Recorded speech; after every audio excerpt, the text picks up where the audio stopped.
sisters. The sister is also very shy. She just doesn't want to come in front or ask it herself. She says her question is about will of Allah. She says, I keep hearing everything is the will of Allah. Whatever happens is the will of Allah. And they say that everything is written already. So then where is the freedom of choice? When Allah gave me freedom of choice, whatever I do, if anything happens, they say, oh, this was written and it's the will of Allah. Then she also says, even with Adam and Eve, similar happened. And if you could explain, if there is so much, everything is written down, then what is my freedom of choice? Sisters asked a very good question, very important question. That if everything is the will of Allah, then where is the freedom of choice? And this is a question not only asked by non-Muslims, even asked by Muslims. It's talking about qadar. That if it is mentioned in destiny, that I'm going to rob, and if I rob, who's to blame? Allah is to blame. If it is mentioned in destiny, I'm going to commit murder, and I commit murder, who's to blame? Allah is to blame. So where is the free will? So if it is the will of Allah, or if it is mentioned in the destiny, I'm joining both together, then where is the free will?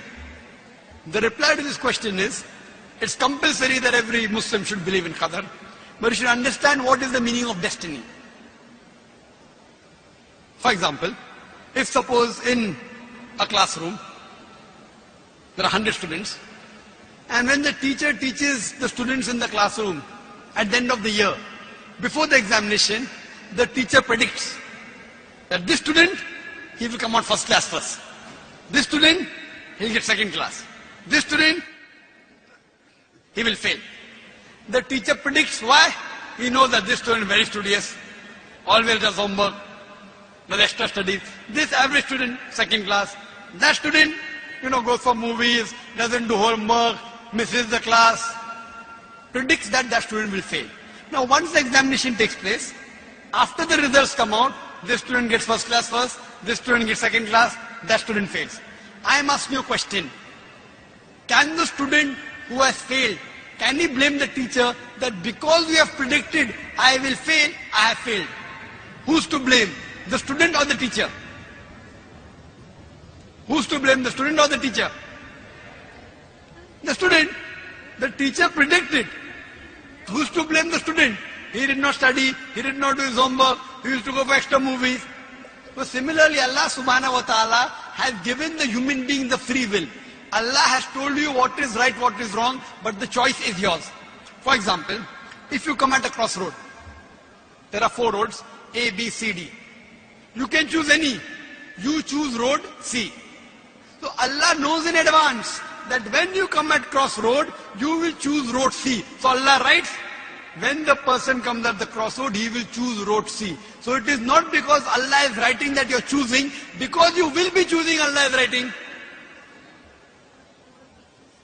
It is not because Allah is writing that you are choosing road C. It is because you will be choosing road C. Allah has ilm-e-ghaib. He has knowledge of the future. He writes in advance. After you choose road C, you come at another crossroad, 5 roads, 1, 2, 3, 4, 5. Like after you pass the 12th standard, you can become engineer, you can become doctor, you can become businessman. You choose to become a businessman. Choice is yours. But Allah knows in advance that after you pass standard 12, you will choose to become a businessman. It is not because Allah is writing that you are becoming a businessman. Because you wanted to become a businessman, Allah is writing in advance. And what you understand here, that if Allah wants, He can easily change it. For example, if in a classroom, in the mathematics examination, the teacher gives the paper 2 plus 2 is equal to how much? Now why she is supervising, the student writes 2 plus 2 is equal to 5. The teacher will not correct, the teacher can correct. But if the teacher corrects, you will say the teacher is unjust. If teacher says, don't write 5, write 4. All the other students will, this is examination. Why are you interfering? So if Allah wants, He can change. But because He has given you free will, He is letting you take your decision. So this life is a test for the hereafter. As Allah says in Surah Mulk chapter 6 and verse number 2, Alladhi khalaqal mauta wal hayata. It's Allah who has created death and life to test which of you is good indeed. So this life is a test for the hereafter. Allah has given you and shown you the rules, what is good, what is bad. then He's given you a free will. It is your choice. Allah does not interfere in your free will. He can if He wants. The Quran says, not even a leaf can fall without the permission of Allah. So whatever happens, happens with Allah's free will, but the decision is yours. And based on that, you will be rewarded or punished. Hope that answers the question. We'll have the next question from the brother's mic in the center. Hello, doctor. My question pertains to the point you're talking about. My name is Naresh. My question pertains to the point that you were making about intoxicants, small intoxicant, like you have in small quantities or big quantities, it's the same thing. It is an intoxicant. So how does it boil down to like smoking? Like it's a small intoxicant, like whatever high you have, it's for like 5 seconds, 10 seconds. How do I convince a Muslim friend of mine who says that it's a grey area? There's nothing like, it's not permitted, but it's not banned, or it's not totally not allowed as such. MashaAllah, a non-Muslim friend, Naresh, wants to convince his Muslim friend I that smoke as well. as far as smoking is concerned, he said what intoxicates in large quantity is prohibited in small quantity. That's the hadith of beloved Prophet Muhammad Sallallahu Alaihi Wasallam. Sunan Ibn Majah, volume number 3, Book of Intoxicants, chapter number 30, hadith number 3391. But this, as far as smoking is concerned, all type of smoking is not intoxicants. Right? But I know ganja, charas is intoxicant. So that falls in the intoxicants. But if it is not intoxicating, there's another verse of the Quran. Previously, there was a fatwa amongst the shuyukhs. There's a hadith which says that don't have onions because it smells. So when you go for salah, don't have onions, it has got bad breath. So based on that hadith, people used to say that smoking is makruh because it smells. Because of lack of knowledge of science. Today, we have come to know that tobacco, in any form, smoking, chewing, etc., is the second largest cause of death. The first largest cause of death is alcoholism. Several millions of people die every year. It is the single largest cause of death. More than terrorism, more than war. Every year millions of people die. The second largest cause of death is tobacco. According to World Health Organization, every year more than 4 million people die only because of tobacco. Now, based on this, there's a verse of the Quran in Surah Baqarah, chapter number 2, verse number 195, which says, do not make your own hands the cause of your own destruction. That means committing suicide or causing self-loss is prohibited. So based on this verse, today we come to know smoking is nothing but slow poisoning. So based on this verse today, there are more than 400 different fatwas from different parts of the world that smoking is haram. Tobacco is haram. Only in India where I come from, there the scholars say makruh. Why? Most of them have tobacco.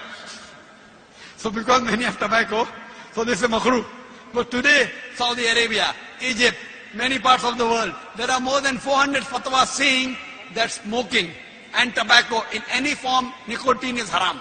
So Islamically today, smoking is haram based on the verse of the Quran, Surah Baqarah chapter 2 verse number 195, do not make your own hands the cause of your destruction. So tell this to your friend, give the reference of the Quran, inshallah he'll be convinced if he's a good Muslim. Thank you. Thank you. We'll have the next question from the brother's mic in the center. Yes, sir. Just one question I have. You told me, we heard about that the Vedas say that don't make any images of the God. Yeah. Whoever worships anything which has been created throws himself in darkness, right?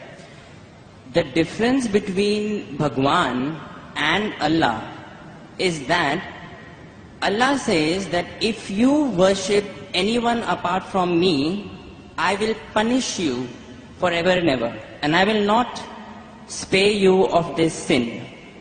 But nowhere in Hinduism's books would you see that Bhagwan is saying that if you worship anything apart from me, you will be put in Narak, which is the Hindi word for hell, forever and ever. Now why I'm saying that to you is, the concept of God in Islam, Christianity and Judaism is the same, in which he feels bad if anyone worships anything else apart from him. But the concept of the other side of the religions, which is Hinduism, Buddhism or those sides, the concept of God there, I think, is more, the God concept of those religions is more large religions, which is Hinduism, Buddhism, or those sides. The concept of God there, I think, is more, the God of those religions is more large-hearted, because